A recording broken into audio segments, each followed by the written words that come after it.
Hi, my name is Saba Mahmood, and I had the amazing privilege of interning at a school called Spring Garden Academy through the Bridging the Gaps organization. I had the pleasure of working alongside my classmate and now friend, Erica Fish. We couldn't have done this without the guidance of our wonderful academic preceptor, Dr. Providenza Rocco, and our community preceptor at Spring Garden Academy, Simona Williams. Spring Garden Academy is a private Philadelphia Christian school for preschool-aged children up to the 8th grade. It has two locations, 17th and Tioga, which is right near Temple, and 18th and Spring Garden. SGA's partnership with Next Generation Ministries aims to prepare the next generation of leaders for the urban family, church, and community. SGA teachers take a novel approach to education by generating individualized learning plans suited to each child's learning needs. This is a lot of work for them, but it is the most effective method of teaching children with varying skill levels. We supported SGA by tutoring students in math and language arts throughout the week, in addition to holding a Friday STEM lesson at the end of each week. We also assisted with various administrative and organizational tasks to support Spring Garden Academy's Bible Club that takes place each summer.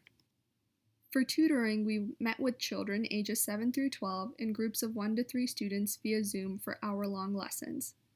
We utilized online learning programs like First in Math and iExcel to guide students through math and language art lessons tailored to their skill level.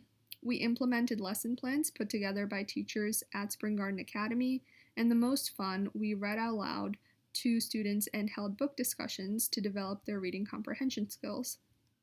Additionally, we held STEM activities for children ages 3 to 12 on the following topics like cardiovascular health, oral health, smoking cessation, sleep hygiene, COVID-19, nutrition, healthcare professions, and safari animals. During this summer, we conducted many health and STEM-related workshops with school-aged children. We had a workshop on cardiovascular health called Health Heart Heroes, where kids were taught how to take their pulse, the importance of healthy eating, how to make healthy chicken and veggies. We also held a presentation related to smoking cessation as well, and taught children about the risks of secondhand smoke, the toxic effects of smoking and vaping, and how to address family and friends that use tobacco. These activities involved arts and craft demos, like the heart pump shown here. Using water, straws, balloons, and some creativity, we were able to demonstrate how the heart muscle pumps blood throughout the body.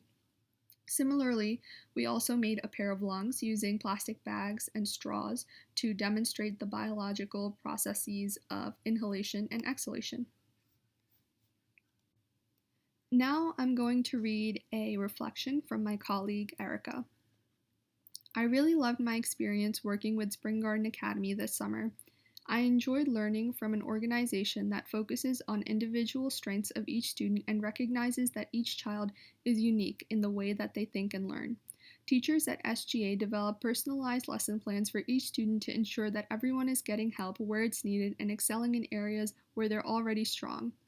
This method of education gives children confidence in their ability to learn, which was evident during our tutoring sessions when students were willing to work together, try new things, and share their thoughts, even when a topic was not familiar to them. Besides being adept learners, the students also showed incredible patience and grace during a time when their education looks a lot different than what they're used to. Their interest in learning made it especially disheartening to see many of them had trouble with access to technology and reliable Wi-Fi, complicating the already challenging situation of online education. While the staff at SGA has been working extremely hard to ensure that every student has the best educational experience possible during these times, not all problems can be solved without funding and resources. This summer, I grew to appreciate what a privilege it is to have reliable access to the resources I need to continue my own education in the face of COVID-19. I hope the children at SGA and around the country can have the same opportunity because they're certainly interested in continuing to learn and grow.